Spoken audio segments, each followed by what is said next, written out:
Le pardon est un acte libérateur.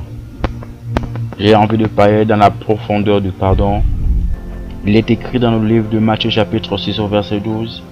Pardonne-nous nos offenses comme nous aussi nous pardonnons à ceux qui nous ont offensés.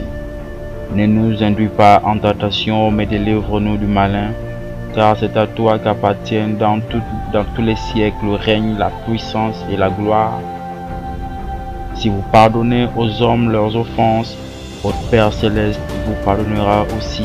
Mais si vous ne pardonnez pas aux hommes leurs offenses, votre Père non plus ne vous pardonnera non plus vos offenses. Ceux à qui vous pardonnerez les péchés, ils leur seront pardonnés. Et ceux à qui vous les retiendrez, ils leur seront retenus. Beaucoup de personnes ont pris l'avantage sur ce verset de Jean chapitre 20 au verset 23. Ceux à qui vous remettrez leurs péchés en seront effectivement tenus quittes.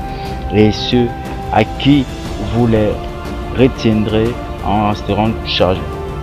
Il existe un certain nombre de chrétiens qui se réfugient derrière ce verset pour essayer de prouver que le pardon n'est pas obligatoire ou qu'il est laissé à notre bon vouloir. Il prend sa source dans le cœur du Père. Il passe par l'obéissance de Jésus qui l'a conduit à la croix afin que nous soyons réconciliés avec le Père. Si nous le voulons, le premier aspect à connaître et à expérimenter pour que le fleuve de Dieu coule dans nos vies, c'est le pardon. Avec Dieu, tout commence par le pardon qu'il nous accorde et que nous devons libérer sans retenue et sans barrage.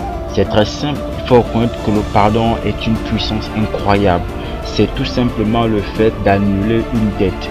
Nous avions une dette et quelqu'un nous dit: tu ne me dois plus rien, j'efface tout ce qui était sur toi, toutes les dettes que tu me devais, j'efface l'offense. Quand il y a pardon, c'est qu'auparavant il y a eu une offense, un péché, il y a eu quelque chose contre quelqu'un ou contre Dieu. Nous avons été coupables de quelque chose envers Dieu ou envers les hommes. Normalement, nous aurions dû recevoir la conséquence de cette offense. Nous aurions dû payer. Et le Père nous dit: je te fais grâce, j'efface ce que tu me devais. Tu ne me dois plus rien. Nous parlerons plus loin de la dette que nous avions de sa remise. David dit: heureux celui à qui les transgressions est remis, à qui le péché est pardonné. Heureux l'homme à qui l'Éternel n'impute pas l'iniquité. Dans le psaume chapitre 32. De 1 à 2. Il y a dans le royaume du Seigneur une loi spirituelle très claire. Celui a offensé doit payer. Celui qui a causé du trouble doit payer. Nous connaissons nos souffrances, nous ignorons celles qui nous infligeons. Nous cherchons à nous excuser. Comme Adam dans le jardin d'Éden. La femme que tu as mise auprès de moi m'a donné le fruit de l'arbre et j'en ai mangé. Dieu dans son amour sait que nous sommes incapables de payer la dette due à cause de nos offenses. Il a prévu quelqu'un qui a payé à notre place pour que nous puissions recevoir un pardon complet, total, définitif, éternel, infini. Et il n'y a pas de mots pour définir ce pardon. Dans ce pardon, il ne reste plus qu'un seul. Il y a de la colère. Nous, à cause de notre péché, de nos offenses, et dans notre cœur, quand nous pardonnons, il ne doit plus y avoir un seul iota d'amertume ou de désir de vengeance envers l'offenseur. Est-ce réellement le cas? Vous ressentez un immense bénéfice quand vous choisissez de pardonner et tout votre entourage le ressent.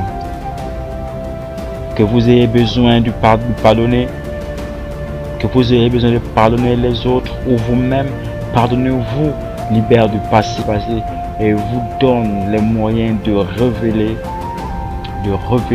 votre véritable potentiel.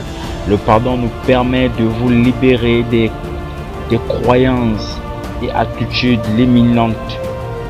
Il libère vos énergies mentales, émotionnels et vous pouvez alors les employer à créer une vie meilleure. Le pardon nous aide et immédiat. Peut-être aimeriez-vous avoir un meilleur travail, gagner plus d'argent, avoir une vie Zoé. Quand on parle d'une vie Zoé, on parle d'une vie de Dieu, une vie où tu es tranquille, une vie où tu parles, une vie où tu reçois, une vie libre, totalement libre. Une vie libre, celle de Dieu, d'avoir de meilleures relations, une vie dans un endroit plus agréable.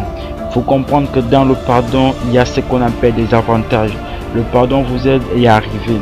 Si vous n'avez pas pardonné, alors une part de votre énergie de vie, le pardon, c'est le don parfait.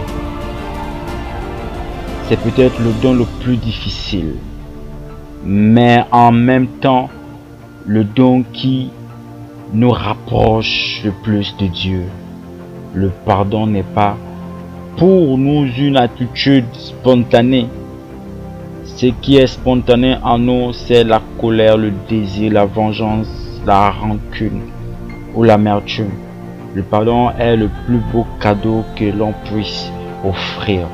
Il y a quelque chose de divin dans le pardon. D'une certaine manière, seul Dieu peut pardonner les péchés selon Luc 5, 21. Et pourtant, Dieu nous demande de faire de même. Pardonnez-vous les uns les autres comme Dieu vous a pardonné dans le Christ. Dans Ephésiens chapitre 4.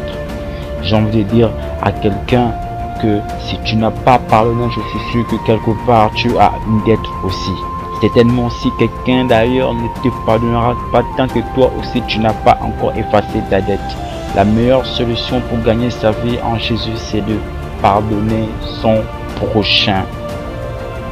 Pardonner leur prochain. Prions.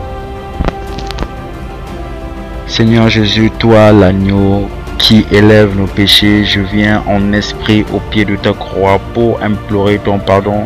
Seigneur, je reconnais que j'ai péché, j'ai transgressé les lois de notre Dieu, en particulier ta loi d'amour.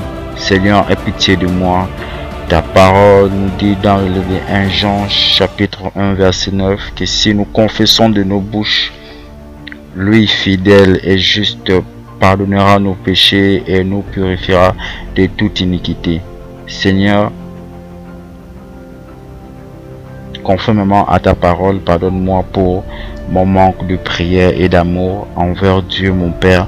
Pardonne-moi pour mon manque de charité. Pardonne-moi pour mes rancunes, mon animosité envers mes voisins. J'ai envie de vous poser. La seule question que j'ai envie de vous poser est que si un soir tu arrives chez toi, celui que tu aimes, ton voisin, ton frère, arrive à tuer le fruit qui est sorti de tes entrailles, est-ce que seras-tu à mesure de pardonner cet homme ou cette femme? Ou lorsque tu arrives dans ta chambre, tu trouves ton mari est avec une autre femme sur le lit, est-ce que pardonneras-tu cet homme?